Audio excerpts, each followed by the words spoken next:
Então, hoje vamos dar continuidade ao estudo do Evangelho de Mateus. E hoje vamos estudar o capítulo 12 do livro de Mateus, Novo Testamento. Então, vamos orar para começar?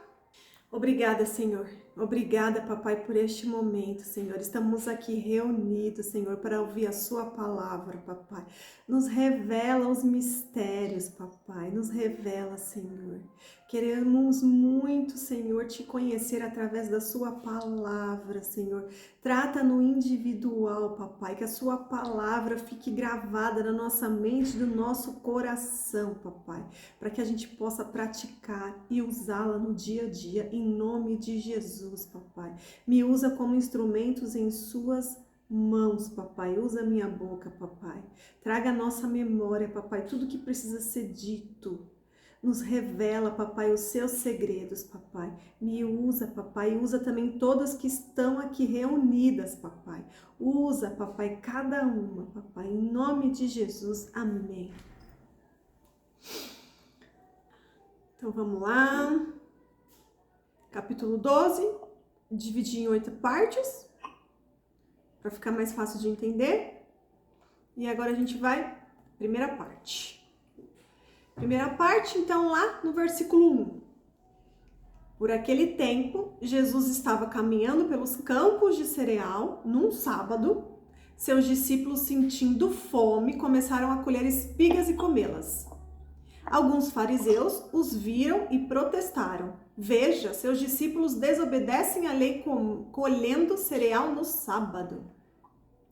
Então, gente, aqui os fariseus, eles não estavam falando sobre colher espigas que não eram deles, porque lembra que a gente estudou lá em Deuteronômio, capítulo 24, que as pessoas que precisavam, elas poderiam colher as sobras sim, né? Isso estava na lei, poderia sim. Então eles estavam ali passando pelo campo, se tivessem sobras, eles poderiam colher. Mas os fariseus, eles estavam contestando porque eles estavam fazendo isso no sábado, né? E ali eles estavam falando para Jesus que eles estavam desobedecendo a lei.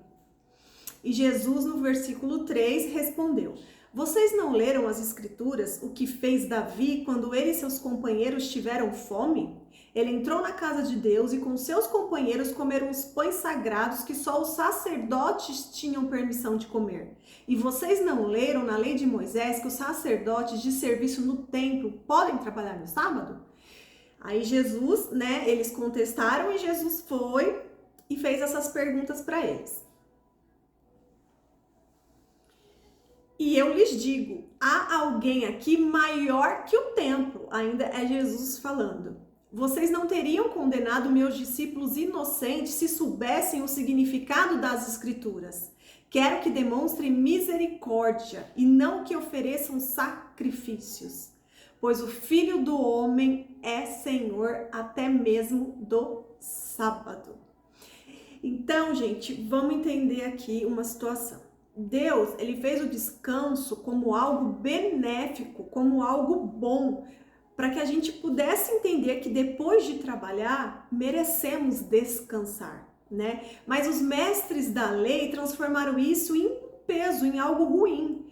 O direito ao descanso era para servir como alívio, como refrigério, e não como algo que tirasse a paz, não como algo que você tivesse que ficar toda hora se policiando e tomando cuidado, né, por estar infringindo a lei. Não era algo ruim, era para considerar algo bom. Então, e colher para comer não é um trabalho, porque ali eles estavam passando pelo campo e eles colheram algumas espigas para comer. Eles não estavam colhendo para poder armazenar, para depois poder vender, para poder distribuir. Eles não estavam trabalhando, eles estavam colhendo para comer, né? E essa é uma necessidade humana. E a necessidade humana, ela está acima da lei. Então Jesus traz como exemplo a passagem, quando Davi e seus companheiros tiveram fome e eles comeram os pães que não era para comer, aqueles pães era proibido, somente os sacerdotes poderiam comer. Mas ali Deus mostra que a necessidade humana estava acima da lei, porque eles comeram e eles não foram confrontados por causa disso, porque havia necessidade, eles não comeram para afrontar a lei. Davi e seus companheiros comeram aqueles pães porque eles estavam com fome. E era o que tinha no momento, eles estavam ali perto, então eles foram lá e pediram para o sacerdote deu, porque viu que eles estavam famintos, eles precisavam se alimentar. Então aqui Jesus mostra que a necessidade humana estava acima da lei e ele e seus discípulos nem estavam colhendo com o intuito do trabalho, eles estavam colhendo para se alimentar, porque eles estavam famintos, assim como Davi e seus companheiros estavam.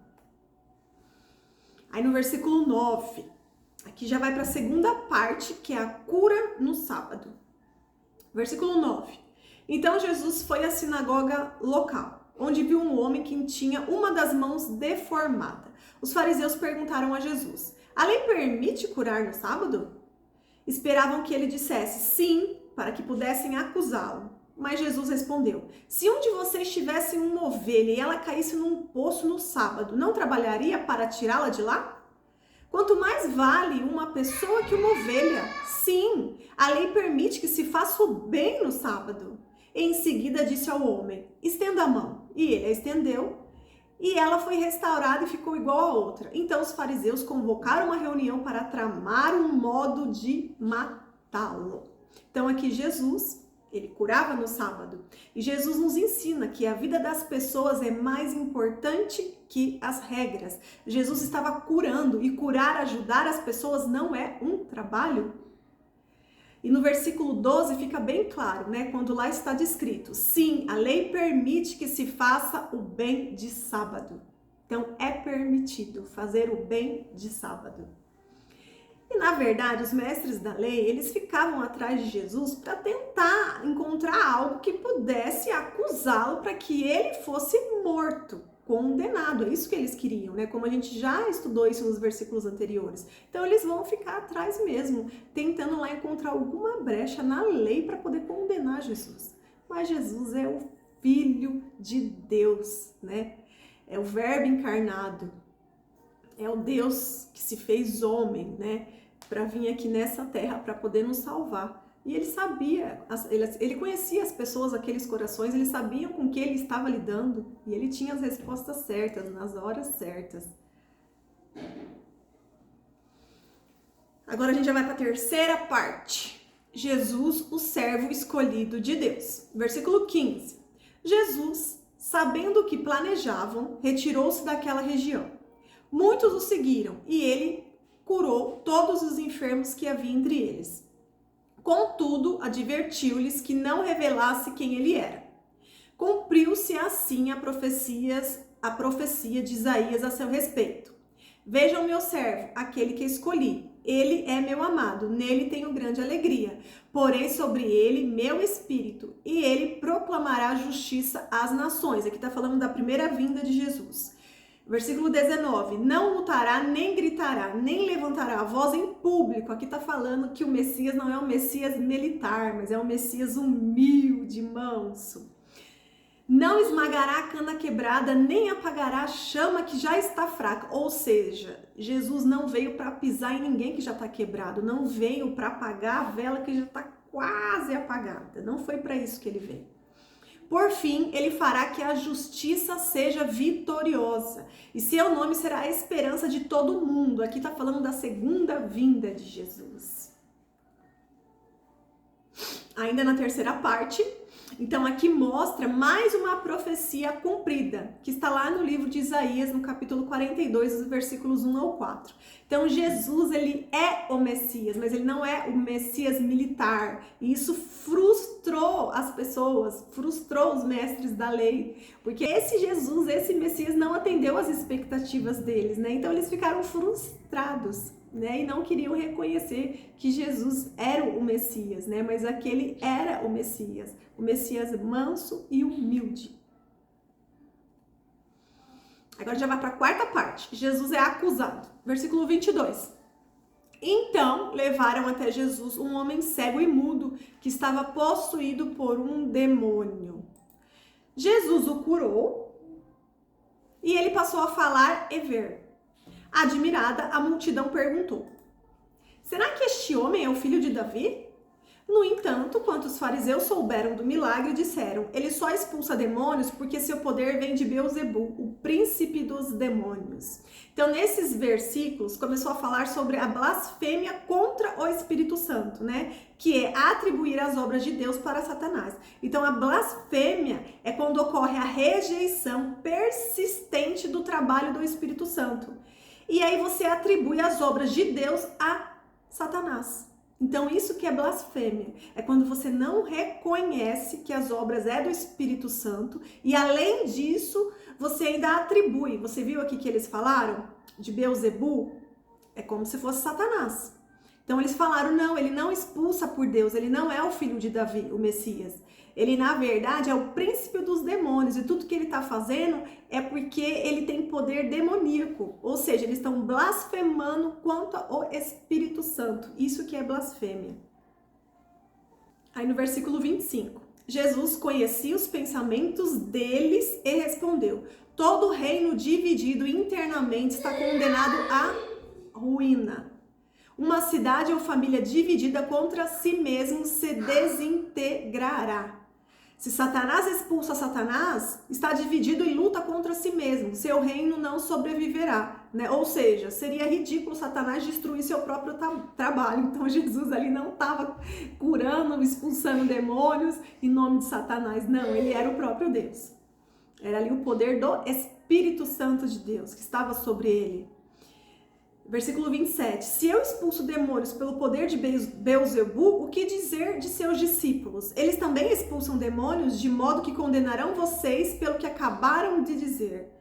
Mas se eu expulso demônios pelo Espírito de Deus, então o reino de Deus já chegou até vocês. Afinal, quem tem poder para entrar na casa de um homem forte e saquear seus bens? Somente alguém ainda mais forte, alguém capaz de amarrá-lo e saquear a sua casa. A gente vai ler esse versículo aqui na versão Bíblia Viva, daqui a pouquinho, para poder entender melhor. Versículo 30, quem não está comigo opõe-se a mim, e quem não trabalha comigo, na verdade, trabalha contra mim.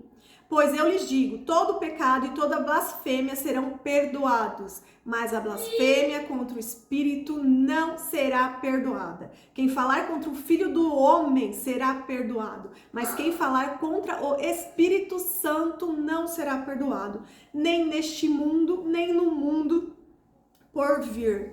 Ó, eu coloquei aqui o versículo 29 ao 31 na Bíblia Viva, pra gente poder entender com mais facilidade. Então, tá escrito assim: uma pessoa não pode saquear o reino de Satanás sem primeiro amarrar Satanás. Só então podem os seus demônios serem expulsos. Todo aquele que não está me ajudando está me atrapalhando. Até a blasfêmia contra mim ou qualquer outro pecado podem ser perdoados. Todos, menos um, falar contra o Espírito Santo.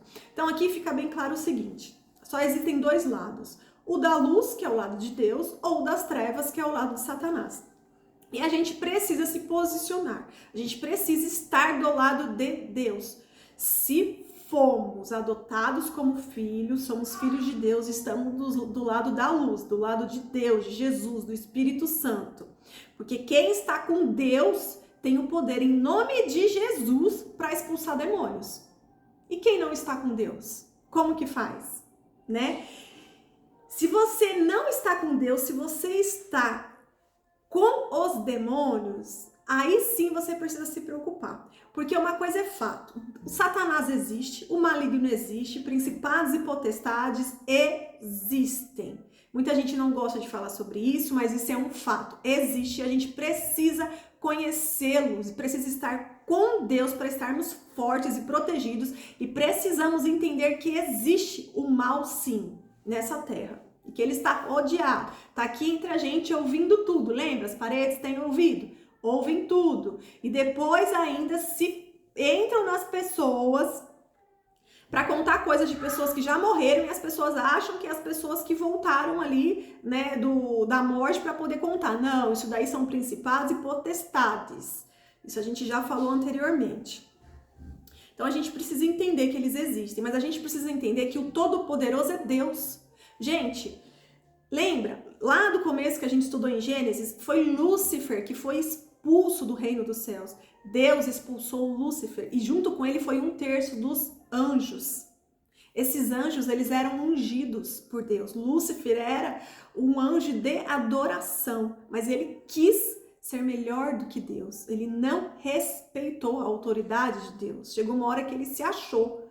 Ele se achava tão bom que ele poderia ter um trono acima de Deus. E por isso ele foi expulso, porque Deus é o único todo-poderoso. Ele foi expulso. E ele, 1/3 dos anjos circulam aqui na terra. São os principados e potestades, certo? Então existe também uma hierarquia entre eles. E a gente precisa entender que o mais poderoso é o nosso Deus, o Deus Todo-Poderoso. Então quem está com Deus pode expulsar os demônios em nome de Jesus. Se a gente estiver ali no caminho da santidade, relacionamento com Deus, confessando os nossos pecados, se purificando, permitindo que Jesus nos lave e nos purifique, nós temos autoridade para expulsar os demônios. Mas e quem não está com Deus? Está com quem? Se só existem 2 lados. Está com o maligno, certo? Só que quem está com o maligno faz como para se proteger da ira de Deus? Não tem como se proteger da ira de Deus. Então a gente precisa entender que a gente não precisa ter medo dos principados e potestades de Satanás. A gente precisa ter temor a Deus, porque Ele que é o Todo-Poderoso. Então a gente não precisa ter medo de falar do maligno, nada disso. E na Bíblia várias vezes relata sobre isso, justamente porque é para a gente aprender e para a gente compartilhar com os outros. As pessoas precisam saber a verdade, precisam saber que o mundo espiritual existe. E a gente também precisa saber que nós temos que ter temor a Deus e não ao maligno. Porque se estivermos com Deus, nós sempre estamos ali em vitória, né? Mas se você estiver com o maligno, você está fraco. Porque se a ira de Deus cair sobre você porque você está do lado errado, nada você vai poder fazer. Porque o maligno não tem o que ele fazer contra Deus, mas Deus tem o que fazer contra ele. E foi por causa de Jesus que hoje nós temos autoridade em nome de Jesus para expulsar qualquer demônio que possa estar querendo impedir que o propósito de Deus seja feito na nossa vida, ou que queira matar, roubar ou destruir. Então a gente tem que ficar firme no relacionamento com Deus, porque assim estaremos fortes, estaremos debaixo da sombra do Altíssimo, no esconderijo do Altíssimo. Mas para isso a gente precisa realmente permitir que o Senhor seja o nosso pastor. Lembra-se, o Senhor é o nosso pastor, Ele que nos guia e a gente simplesmente segue. A gente não vai por conta própria, né? É a vontade de Deus que prevalece na nossa vida. Essa parte também fala sobre a questão do reino dividido, né? Que até ela fala, é ridículo. Se eu estivesse expulsando demônios pelo nome do próprio Satanás, eu estaria dividindo o reino dele. Como assim ele vem querer destruir, né, as próprias coisas dele? Não existe isso. Ali Jesus está mostrando que não tem nada a ver o que eles estão falando. Ele é o Messias, é o Filho de Deus, o Filho de Davi, né? E isso também mostra pra gente o quê? Que o reino dividido, né? Que uma casa dividida, uma família dividida, uma cidade, uma nação dividida é uma nação enfraquecida, né? É uma família enfraquecida, é uma casa enfraquecida. E com isso vem a destruição. Então a gente precisa tomar muito cuidado, precisamos ter posicionamento, estar do lado de Deus. E precisamos orar, precisamos interceder pela nossa casa, pela nossa família, pela nossa cidade, pela nossa nação, para que todos estejam posicionados. Porque toda casa dividida vai em direção à ruína. E isso é muito ruim, né? A gente precisa ter posicionamento. A gente precisa interceder pelos nossos. Porque lembra, a salvação é individual, né? Então a gente tem que entender que a gente precisa ter um posicionamento, precisa ali ficar orando e intercedendo também pelos nossos entes queridos e por todos, né? Essa é a missão que Jesus nos deu, né? É proclamar o evangelho, é o ide. Aí agora a gente vai para a quinta parte, Mateus capítulo 12, versículo 33, vai começar a falar da árvore e seus frutos. Uma árvore é identificada por seus frutos. Se a árvore é boa, os frutos serão bons. Se a árvore é ruim, os frutos serão ruins. Raça de víboras, como poderiam homens maus como vocês dizer o que é bom e correto? Pois a boca fala do que o coração está cheio. Aqui Jesus está falando, né? Quem são vocês? Sendo que Jesus sabe muito bem do que a mente e o coração deles estavam cheios. Jesus sabia disso, sabia que eles estavam sendo hipócritas. Então, quem era eles para querer contestar alguma coisa ali com Jesus, sendo que o coração e a mente deles só estava repleto de coisas ruins? Aí no versículo 35, a pessoa boa tira coisas boas do tesouro de um coração bom, e a pessoa má tira coisas más do tesouro de um coração mau. Eu lhes digo, no dia do juízo, vocês prestarão contas de toda palavra inútil que falarem. Por suas palavras vocês serão absolvidos, e por elas também serão condenados. Então, nessa parte nos mostra que o caráter de uma pessoa é revelado por suas ações e palavras. E nós, como pessoas cristãs, como cristãos, temos que começar a pensar mais antes de falar, porque palavras têm poder, né? Essa parte ela é complicada, porque muitas das vezes o nosso falar ele é influenciado pelas emoções. Então, no ato ali, dependendo da sua emoção, né, do que está acontecendo com você, você acaba externando através de palavras. Mas, né, a gente precisa tomar cuidado porque palavra tem poder, mas a gente também precisa ficar aliviado, entender que Jesus todos os dias nos transforma, todos os dias Ele nos limpa e nos purifica. E existe o arrependimento e o perdão. Então, o que Deus deseja da gente é o quê? É um coração quebrantado. Não é que você não fale, que você não peque, porque isso é impossível. Deus nos conhece, Ele sabe que somos falhos e pecadores, mas o que Deus espera de nós é que a gente permita que o Espírito Santo nos convença. A gente falou aquela palavra e o Espírito Santo ele vem e fica nos falando, fica nos avisando, se arrependa, o que você falou não foi bom. E aí cabe a nós ter um coração quebrantado para se arrepender e realmente ir lá e conversar com Deus. Não, Senhor, o Espírito Santo me convenceu e realmente aquilo está errado. Me perdoe, Senhor. Eu falei hoje de novo, Senhor, mas eu sei que o Senhor é bom e misericordioso e que o Senhor pode me perdoar. Me perdoa, Senhor. Amanhã será um novo dia e eu vou tomar mais cuidados. E todos os dias vai ser assim, até a gente chegar lá no reino dos céus. Vai ser assim, porque somos falhos e pecadores, mas é isso que Deus quer, um coração quebrantado. Assim como foi o rei Davi. Ele pecou demais, fez coisas muito erradas, mas ele sempre permitia, né, que o coração dele quebrantado se arrependesse. Então ele ia lá, se ajoelhava perante a Deus e pedia perdão. Isso é um coração aquebrantado. Então a gente precisa sim se vigiar e tomar cuidado com o que a gente fala. Mas, caso falou alguma coisa errada, a gente só precisa permitir que o Espírito Santo nos convença. E a gente precisa ir lá, conversar com Deus e pedir perdão. Precisa ter um coração arrependido. E em relação à árvore, que lá fala, né, que a árvore boa, ela dá bons frutos. Não podemos esquecer que mesmo a árvore boa, ela não dá fruto o ano todo. Aquele louvor que eu mandei hoje lá no grupo fala justamente disso, né, que tem época, né, que a árvore dá os frutos. Então temos que discernir o tempo dos frutos e tomar cuidado com as palavras ao se referir a alguém. Porque conforme a gente vai se aprofundando nas escrituras, se a gente permitir, a justiça própria dentro da gente acaba crescendo, né? Porque a gente vai se aprofundando na palavra de Deus. E a gente precisa tomar muito cuidado para não se tornar como um fariseu e um saduceu, que tinha o hábito de julgar as pessoas. Então, muitas das vezes, a gente vê a vida de uma pessoa e observa que naquele momento a pessoa ela não deu bons frutos.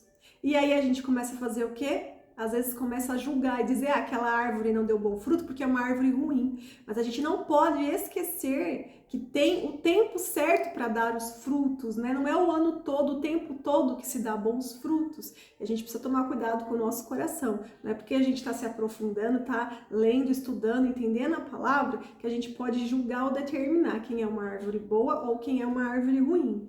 A gente precisa tomar cuidado. E temos também que estar preparados para as pedradas, né? Porque presta atenção, toda a palavra aqui que a gente está estudando, tudo que está entrando na nossa mente é semente, né? A semente depois cresce, vira uma árvore, né? E dá bons frutos. Só que a gente precisa estar preparado, porque a árvore cheia de frutos toma pedrada, né? Quantas pessoas não tacam a pedra lá na árvore para ver se o fruto cai, para a pessoa poder usufruir daquele fruto? A gente precisa ficar atento a isso, precisa se preparar. E tudo aquilo que não mata, fortalece. A gente não pode se esquecer disso. Então, tomar pedrada, às vezes é um sinal bom, é um sinal que você é uma árvore cheia de fruto e as pessoas querem usufruir dos seus frutos. Agora a gente vai para a sexta parte, o sinal de Jonas. Ainda no capítulo 2, versículo 38.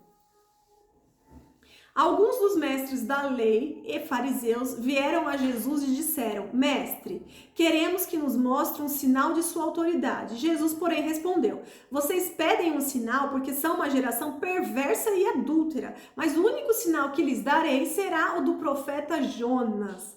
Pois assim como Jonas passou 3 dias e 3 noites no ventre do grande peixe, o Filho do Homem ficará 3 dias e 3 noites no coração da terra. Aqui Jesus está falando da morte e ressurreição dele. Lembra que foram 3 dias? Mas no terceiro dia ele ressuscitou. Então, 3 dias. Aqui está falando, tá lembrando lá de Jonas. Jesus está trazendo lá, né, essa parte que aconteceu com Jonas e mostrando para eles. Aí no versículo 41, no dia do juízo, os habitantes de Nínive se levantarão contra essa geração e a condenarão, pois eles se arrependeram de seus pecados quando ouviram a mensagem anunciada por Jonas. E vocês têm à sua frente alguém maior que Jonas e não estão se arrependendo. É isso que Jesus está dizendo. Nós não estudamos ainda a parte de Jonas. Deixa eu só fazer aqui uma breve síntese que fala. Jonas, ele teve uma missão enviada por Deus. Deus pediu que ele fosse à cidade de Nínive para poder levar a palavra. Só que ele não queria ir porque a cidade de Nínive era uma cidade muito perigosa. Era mais ou menos assim. É como se alguém pedisse para você ir lá na parte onde o Hamas fica concentrado, o grupo terrorista. É a mesma coisa que Deus falasse para você, ó, vai lá naquela parte lá, onde tá o grupo terrorista, vai lá porque você tem que levar a palavra de Jesus para eles. Você tem que evangelizar eles. Imagine só se você iria. É a mesma coisa que aconteceu com Jonas. A parte que ele tinha aqui era extremamente perigosa. Ele falou, não vou, mas não vou de jeito nenhum. Jonas falou para Deus, deixa que aquele povo que morra. Eles não prestam, eles são horríveis, então eu não vou lá levar a palavra para poder avisá-los para que eles se arrependam. Não quero. E eu entendo Jonas, porque também se fosse eu ia falar a mesma coisa, eu não quero. Mas Deus já tinha preparado tudo e era para Jonas ir lá. Né? Deus tinha um propósito ali, mesmo aquilo sendo perigoso, Deus estava usando Jonas e era para ele ir lá. Então o que aconteceu? Ele não foi, e aí ele estava, resumindo, ele estava num barco, e aí começou a chover muito forte, e ele estava colocando aquele barco em perigo, porque ele mesmo falou para os outros tripulantes, que sabia que aquilo estava acontecendo porque Deus tinha dado uma missão para ele, e ele não fez o que Deus mandou. Então ele sabia que aquilo era o agir de Deus, e as pessoas pegaram e jogaram ele para fora do barco.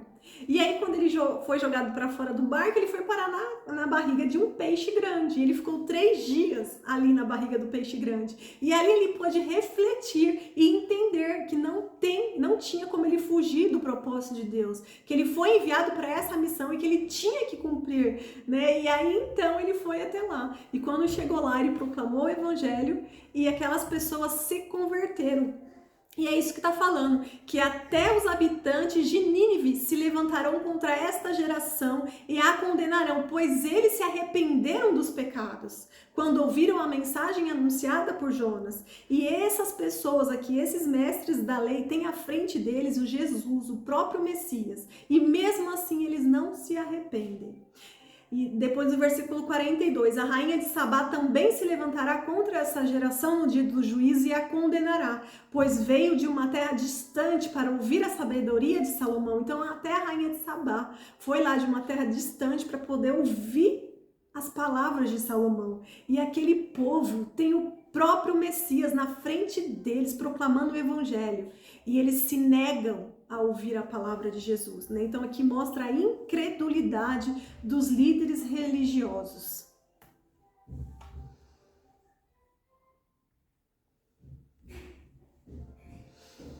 Ainda no capítulo 12, agora a gente já vai para a 7ª parte, o retorno do espírito impuro. Então, versículo 43. Quando o espírito impuro deixa uma pessoa, anda por lugares secos à procura de descanso, mas não o encontra. Então diz, voltarei à casa da qual saí? Ele volta para sua casa antiga e encontra vazia, varrida e arrumada. Então o espírito busca outros 7 espíritos piores que ele, e todos entram na pessoa e passam a morar nela, e a pessoa fica pior que antes. Assim acontecerá com essa geração perversa. O que Jesus aqui está explicando? Jesus vai lá e expulsa o demônio. Aí ele expulsa o demônio que estava naquela pessoa, né? Ou seja, ele foi lá, limpou, purificou, deixou a casa limpinho. O corpo daquela pessoa é uma casa, é o templo, tá tudo limpinho. Mas se aquela pessoa não se enche do Espírito Santo, ela fica vazia. Expulsou os demônios, mas ela não se encheu do Espírito Santo, não se encheu da palavra de Deus, tá vazia. E se ela tá vazia, o que acontece com o espírito que saiu? Ele chama mais 7 para voltar, porque ele vê que a casa foi limpa, tá limpa, varrida, arrumadinha. Vamos lá, galera, vamos voltar porque o Espírito Santo não tá lá. Então a gente pode ir para lá. Eu retorno e ainda levo mais 7. É isso que Jesus está falando. Então a gente precisa entender que o nosso corpo é templo do Espírito Santo. Se ele não for templo do Espírito Santo, ele vai estar vazio. E se ele estiver vazio, ele pode sim ser morada de demônios. Lembra, só tem 2 partes. Ou você serve a Deus, ou você serve ao maligno. Não tem jeito. Não existe o centro, não existe isso, né? A gente tem que fazer uma escolha. E se nós não tivermos com o Espírito Santo em nós, se nós não formos templos do Espírito Santo, podemos ser moradas de demônios. Então a gente precisa ter um posicionamento de fato. A gente já vai para a última parte, a 8ª parte do capítulo 12 do Evangelho de Mateus. A verdadeira família de Jesus. Versículo 46. Enquanto Jesus falava à multidão, sua mãe e seus irmãos estavam do lado de fora pedindo para falar com ele. Alguém disse a Jesus, sua mãe e seus irmãos estão lá fora e querem falar com o Senhor. Jesus respondeu, quem é minha mãe? Quem são os meus irmãos? Então apontou para os seus discípulos e disse, vejam, estes são minha mãe e meus irmãos, que fazem a vontade de meu Pai no céu, é meu irmão, minha irmã e minha mãe. Então, o que Jesus aqui está explicando? Jesus está explicando que ele tem, né, o Espírito Santo, através do Espírito Santo, Maria engravidou e teve Jesus. Mas que Maria é a mãe terrena dele, e ele tem também irmãos naquele momento que ele estava ali vivo, né? Ele tinha a mãe terrena, tinha os irmãos de carne. Mas Jesus está explicando que a família dele não são só aquelas pessoas ali do qual ele tem o vínculo de sangue. A família dele é o corpo de Cristo. Então aqui ele fala, quem faz a vontade de meu Pai no céu é meu irmão, minha irmã e minha mãe. Ou seja, quando você pertence a uma igreja, você faz parte daquele corpo e aquele corpo se torna a sua família. Entende? Porque todos ali têm o mesmo foco que é Cristo.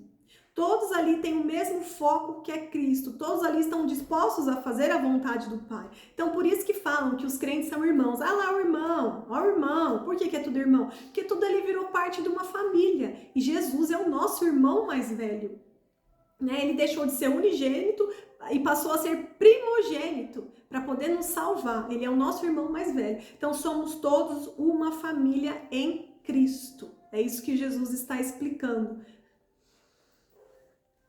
E encerro o capítulo 12 por hoje. Alguém quer falar? Pode falar, Lu. Eu tenho uma dúvida. Pode falar. Quando a pessoa ela acredita em Deus, ela vai à igreja, ela frequenta, mas ela não segue os ensinamentos de Deus. Por exemplo, ela fala palavrão, ela ouve músicas seculares, ela entra em assuntos que, não é muito certo ela entrar nesses assuntos. O Espírito Santo habita nela ou não? É assim. vamos entender uma coisa. A pessoa aceitou Jesus. Lembra que a gente falou que até lá o ladrão da cruz, no último momento ele aceitou Jesus, ele entrou no paraíso, porque ele aceitou, né? Ele reconheceu Jesus como o único Senhor e Salvador. Mas ele não fez aquilo de propósito, né? Ele não falou, eu vou ficar aqui aproveitando, fazendo tudo de errado, aí quando eu for crucificado, estiver lá no último momento, aí eu aceito Jesus. Não, porque ele não sabia a hora que ele ia morrer. Ele não sabia, né? Na verdade, Deus foi muito bom com ele, que colocou Jesus ali bem do lado da cruz dele, no momento que ele estava ali. Olha a oportunidade que ele teve. E a mesma oportunidade que ele teve, o outro do lado também teve, mas o outro não agarrou, o outro não aproveitou, mas ele aproveitou. E é por isso também, só abrindo um parênteses na pergunta que você falou, e é por isso também que a gente sempre fala que tá chegando os fins dos tempos, mas o dia e a hora nenhum homem sabe, é só Deus que sabe. Por quê? Porque se Deus revelasse pra gente o dia e a hora que ia acontecer de fato o arrebatamento e os fins dos tempos, o que as pessoas iriam fazer? Tudo de errado e falar, quando chegar lá no último momento eu aceito Jesus, porque você salva. Né? As pessoas poderiam fazer dessa forma, e é por isso que não é revelado, né? O livro de Apocalipse é o livro da revelação, e lá está revelado alguns, nem todos, mas a maioria dos mistérios dos fins dos tempos.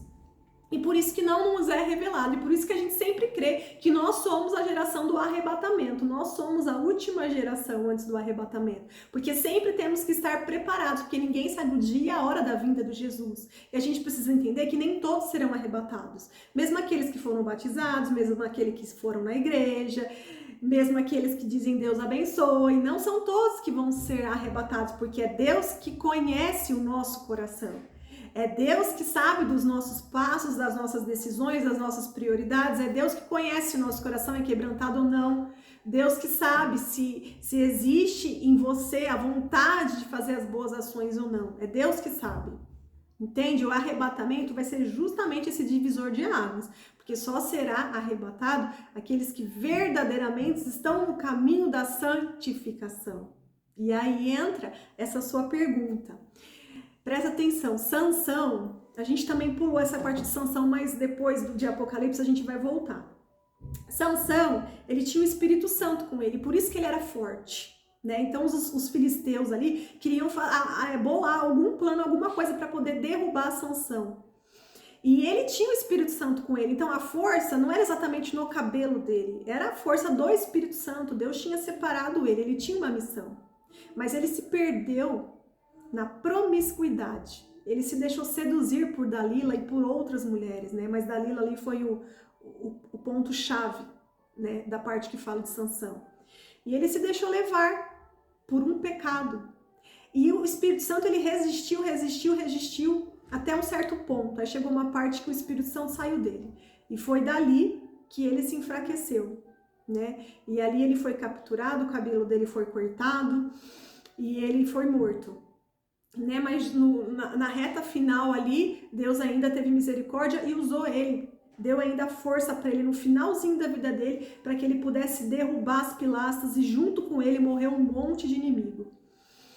Mas enfim, o Espírito Santo estava nele, mesmo ele fazendo as escolhas erradas e mesmo ele pecando. Mas chega um certo ponto que o Espírito Santo não resiste. Porque o Espírito Santo, ele nos convence. Então ele está em nós, ele habita em nós. Mas ele está aqui nos convencendo do pecado. Né? Aí chega um certo ponto que ele não fica mais ali naquela lama porque ele não compactua com aquilo. E aí ele se retira.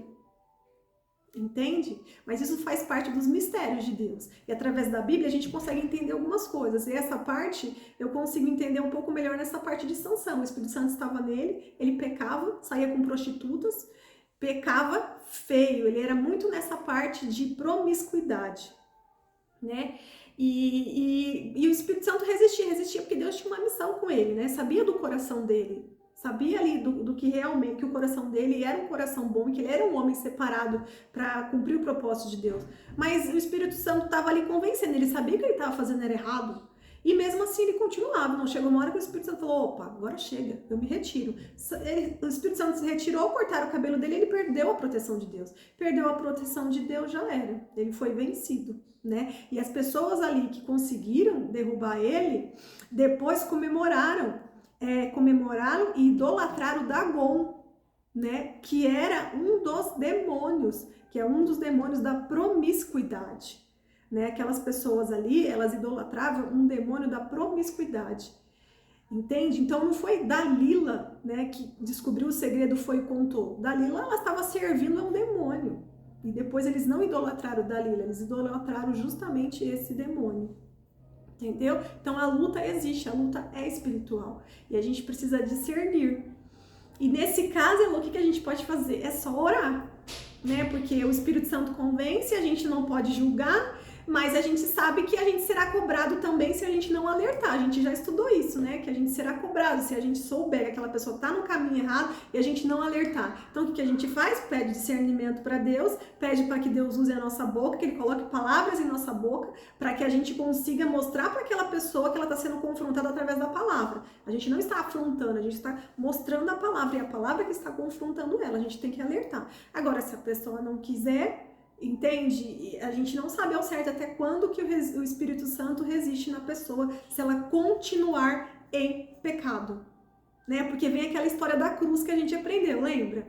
Você tem que carregar a cruz e seguir Jesus, ou seja, carregar a cruz é matar as suas vontades todo dia. Você não é mais escravo do pecado, você passa a ser filho de Deus. Então você tem que carregar a cruz, que é um sinal de morte para a sua carne, para as suas vontades, para os pecados da sua carne. É uma decisão. Né? E não é fácil, por isso que não serão todos que serão arrebatados, só serão aqueles que levam isso a sério, que levam a sério o caminho da santificação, que é matar a sua carne, as suas vontades todos os dias, né? E a gente precisa tomar muito cuidado com a igreja de hoje, que só diz que Jesus é paz e amor e que aceita você e seus pecados do jeito que você é. Não, Jesus não aceita os seus pecados, Ele quer você, mas Ele quer te limpar e purificar, Ele não quer que você continue no lamaçal dos seus pecados. Então, tudo que está na Bíblia a gente tem que entender, não adianta, é levar a risca, entende? Não tem como você dizer, ah não, isso aqui não tem problema.